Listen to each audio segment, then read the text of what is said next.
Good evening, ladies and gentlemen. Welcome to our fourth concert in the roof of our home base factory in Frankfurt. My name is Dietmar Wiesner and I'm the flute player of the Ensemble Modern. Tonight I will play two duos. One duo for bass flute and live electronics and one duo for teapot and piccolo flute.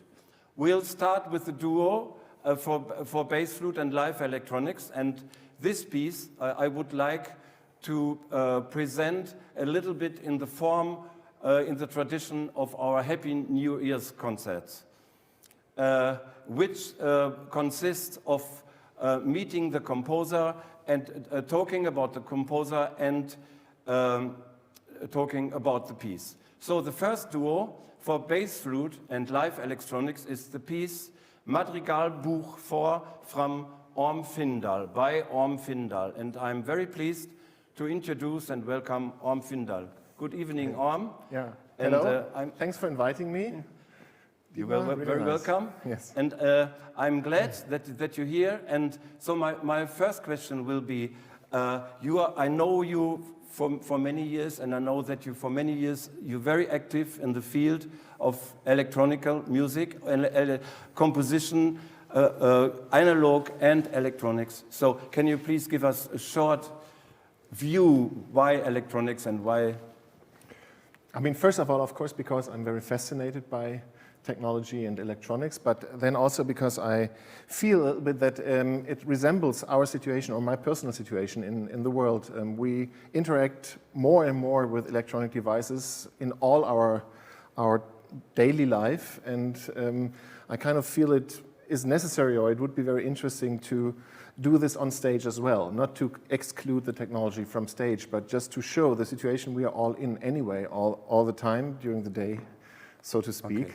And to put this on stage. Yeah, and the interesting thing is the combination of analog sound, for example, tonight my flute, and electronic sound, and the way these two devices, analog device or source, and electronic device will interact together. Yeah, sure. I mean, yeah.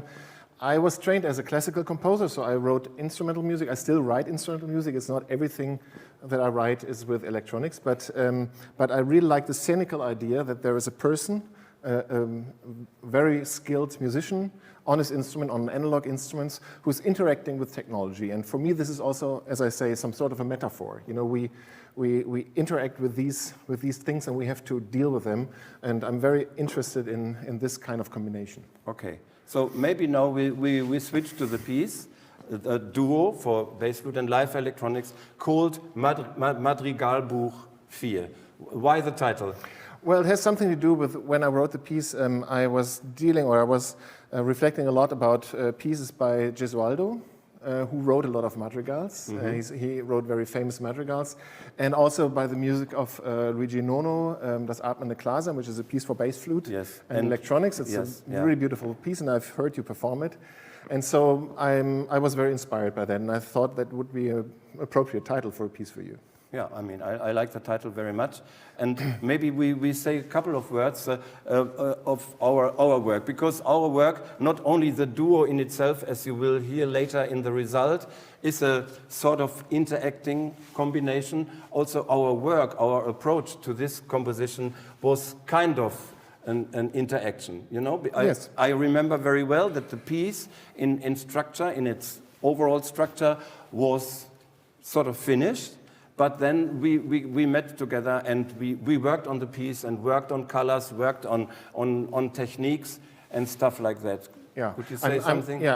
the whole thing is when you will see this projection there. We will explain that a little bit later. We give some examples, but this is a program which I wrote especially for doing these kinds of pieces, which shows the musician what the computer does with the sounds he's performing. And we were like, and I'm super interested in this kind of collaboration with the musician, where he, you know, I make some suggestions maybe with these graphics, with the electronic transformations, and then he tries out different sounds. You try out sounds, and then you reflect on that. We talk, we discuss it, and then we might change it. And especially with this piece, we changed a lot over the course of the years when we developed the piece. Yeah, what is very nice for me, if I can say so, with this piece is the fact that the electronics reacts to me. So I'm not sort of in a sort of track position to follow a pre-prepared tape. So I in a way feed the computer, and the computer then is following me or gives out what I give in. Yeah, and so that is why I need to know very much the score or the graphics. In this case, the graphics, because what you see on the screen is in the same time a sort of a score for me. So I have to know all these graphics, all these colors and stuff like that, and that shows me exactly what I have to do, or which result will come out because of what I give in. And so maybe we give a couple of examples for sure. that. Yeah? Okay. So the first example we like to show you is a very spontaneous reaction of the computer. So therefore, I first of all play the example without computer or without live electronics, and then after with electronics, the same spot. So first of all, only flute.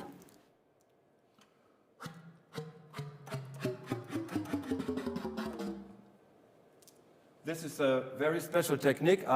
This is called Tangram, and for this special part for the score, we both agreed together that that would be a very nice beginning for the figure you're going to hear right now.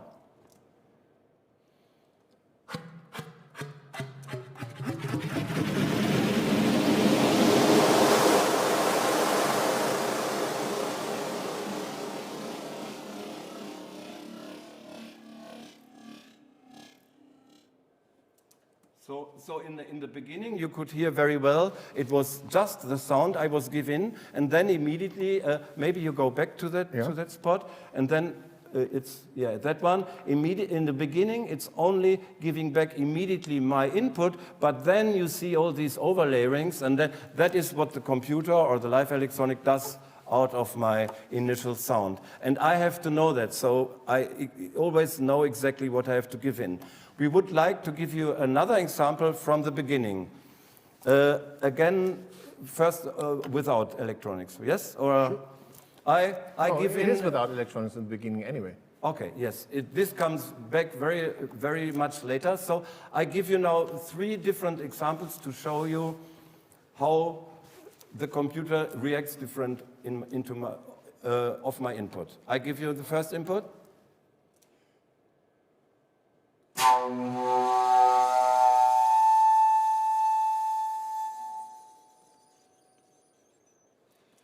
First reaction.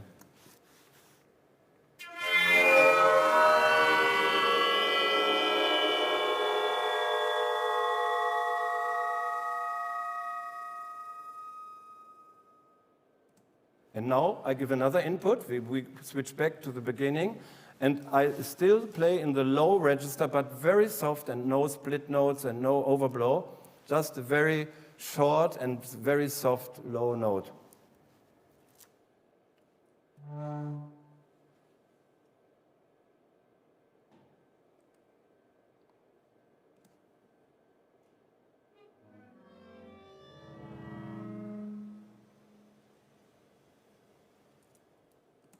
So you see again, immediately, and at this spot, in the beginning, there's only one line, and then when Orm jumps to the part which we just heard and just saw, it's again a lot of overlaying.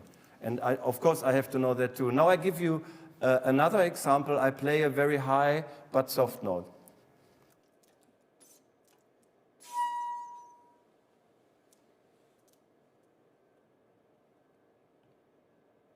Result again.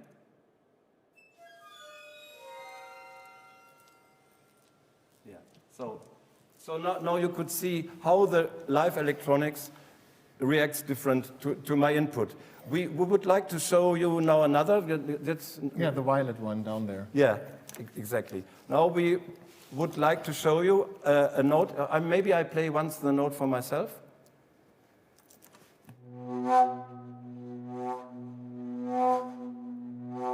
And later on, you can see that here where the cursor there is. where the cursor is, Yeah. this sound comes back, but only as a sort of echo sound of all the overlaying in the yellow sound. And then from then on, we're going to play on. Mm-hmm. No, you wanted to play the other one with the overlay. Yeah, okay. Let's do the low one. First the low one. Okay.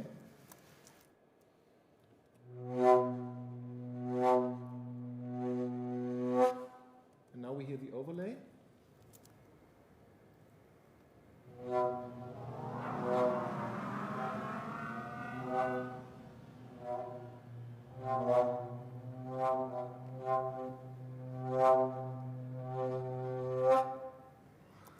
Yes. And now the same thing with the sounds you played before, so Yes. that you can hear the Yeah. combination of it. And then we go on. Yeah. And then we go on Now to we the next play part, yeah. a little bit longer. Passage. Okay. Mhm.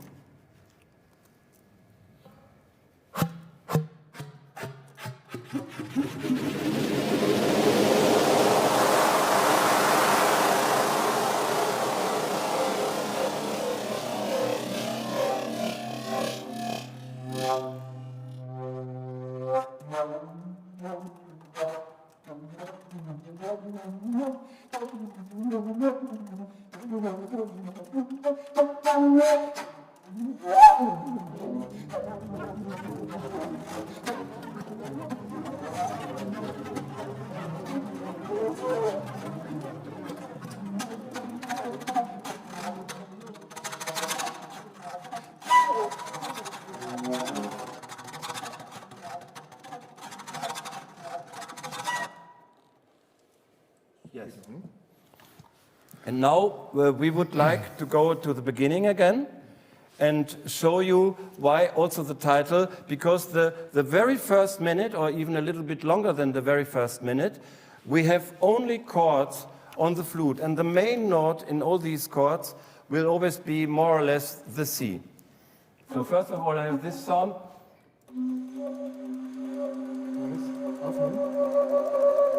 But underneath here.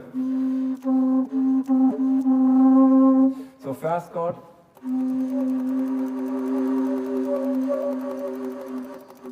Second chord.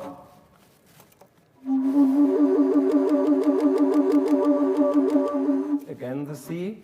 And third chord.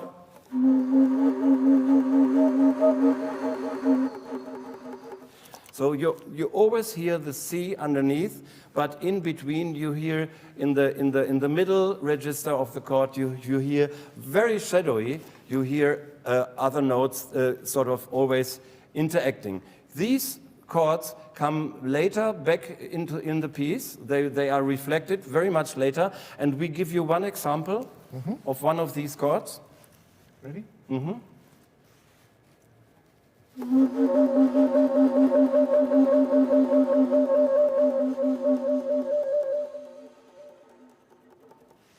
So, and comes back here.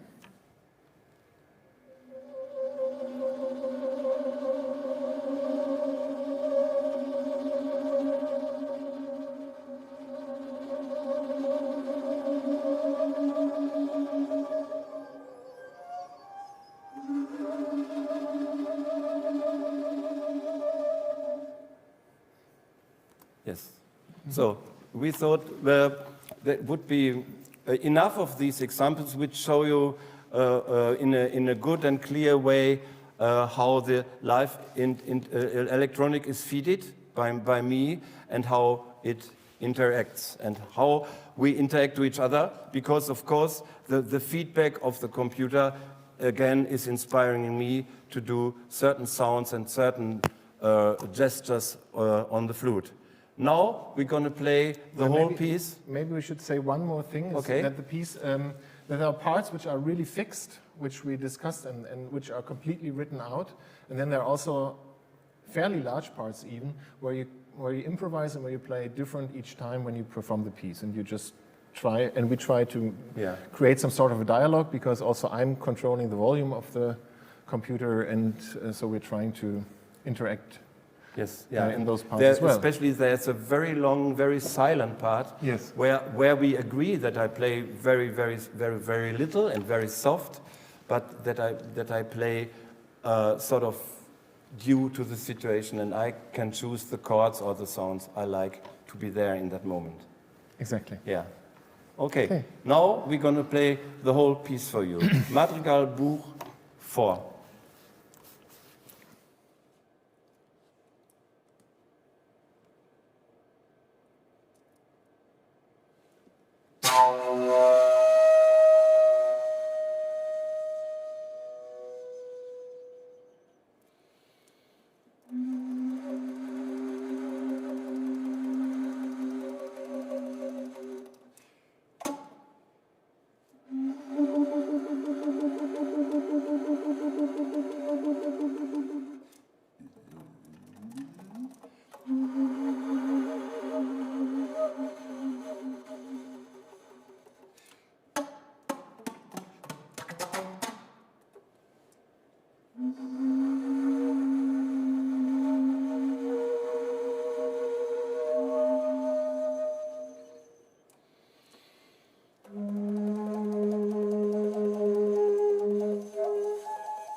That was Madrigalbuch 4 by Orm Finder.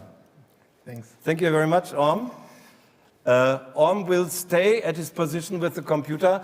As next, I would like to present you a piece, another duo piece, this time for teapot and piccolo flute by Heiner Goebbels.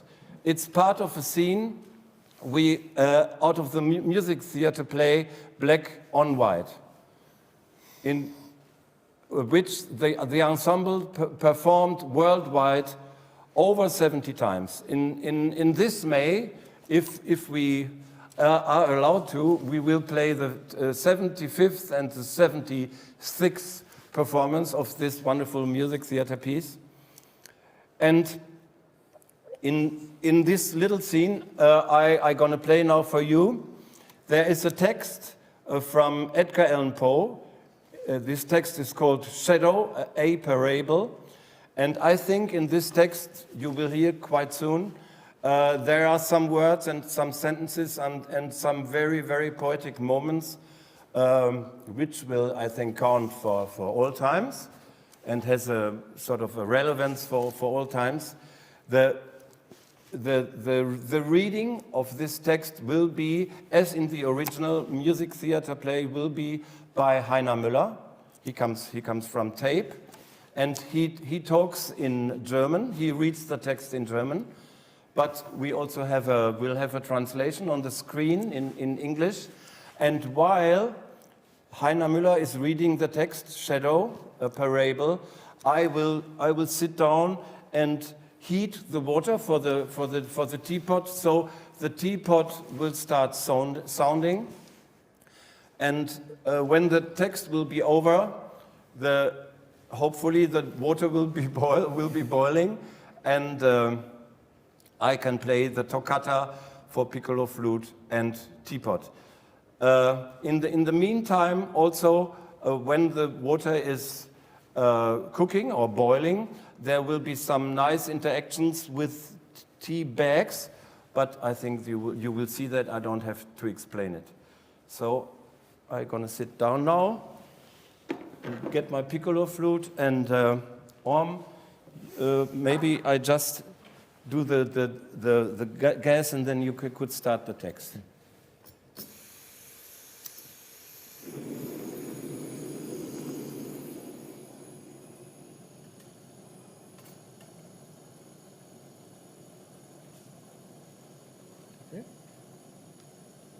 Du, der Lesende, weilst noch unter den Lebendigen.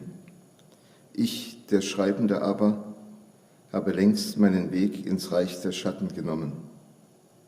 Denn das ist gewiss, seltsame Dinge werden geschehen und geheime Dinge aufgedeckt werden und viele Jahrhunderte werden vergehen, ehe diese Aufzeichnungen den Menschen vor Augen kommen. Und unter denen, die sie sehen, werden manche Ungläubige sein und manche Zweifler und dennoch einige wenige, denen die Schriftzeichen, die ich hier mit stählernem Griffel grabe, viel zum Sinnen geben sollen.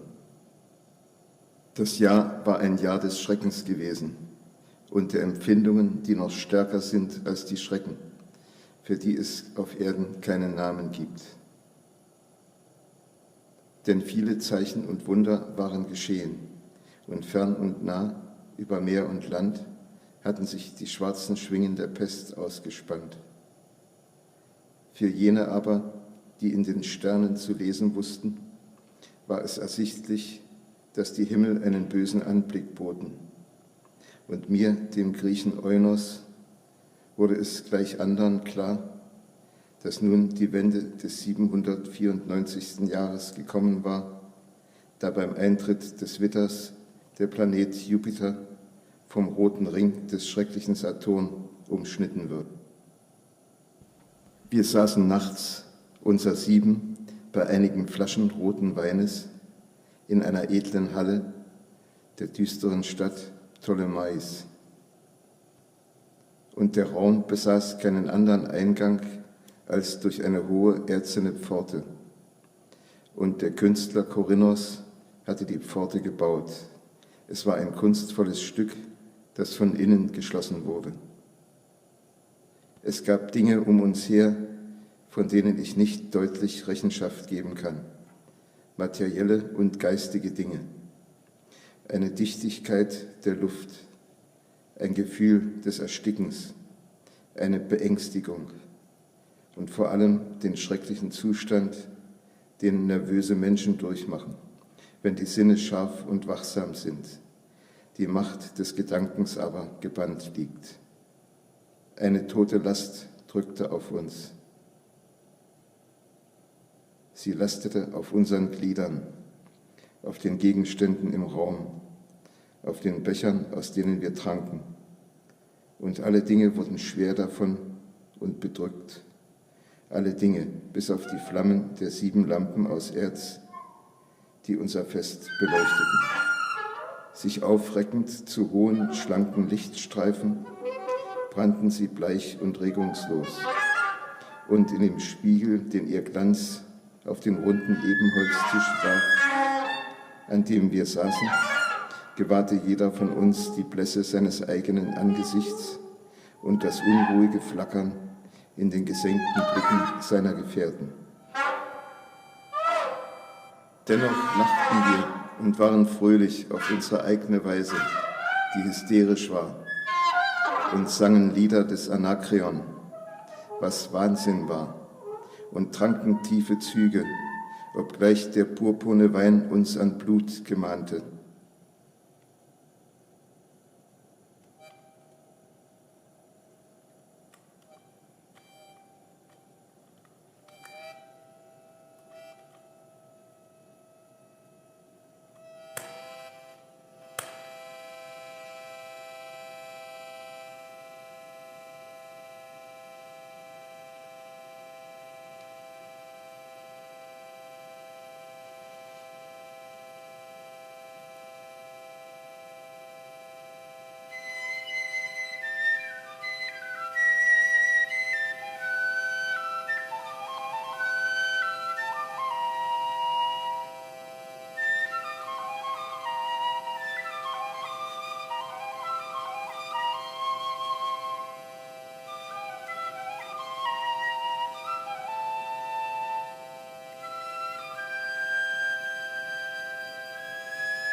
So this was the fourth evening with our on-air concerts in the roof of our home base in Frankfurt. Thank you very much to Orm. Yeah, thank you for inviting me. Thank you very much to the team. And thank you to Heiner Goebbels, who sent me the tape with the speaking of Heiner Müller. And the next concert will be on next Thursday. And Michael Kaspar, our cello member, or violoncello member, will play solo compositions by Nikolaus Ahuba, Enno Poppe, and Helmut Lachmann. Thank you so much, and bye-bye.